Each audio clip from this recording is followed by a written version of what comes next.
Hazrat Aisha Siddiqa raziyallahu ta'ala anha narrates that Prophet Mohammad S.A.W. said, O Aisha, the people who will be most severely punished on the day of judgment are your people, the Quraysh.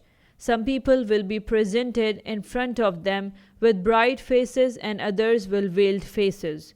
The people will be called to the fire, and those who respond to the call will find themselves in a garden containing all that they had seen before. The people of the hellfire will be gathered in a miserable condition, and when they will not be able to return to their homes. A sickness like the sickness of camels will overtake them, and they will become thin and fall down in misery.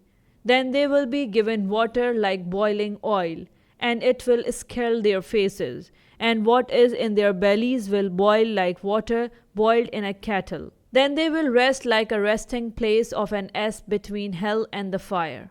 The people who were called to the fire and who resided in the garden will have their faces bright with the light, and they will not have a single dark spot. Then they will return to their homes, and they will be said to them, You should enter the garden. They will go to the gate, and the gate will be open, and when they will have entered, it will be locked, and nothing will be added to them. So they will remain tenfold better than what they had in this world. Then you should recite the verse, For those who do good deeds, there is good reward, and even more.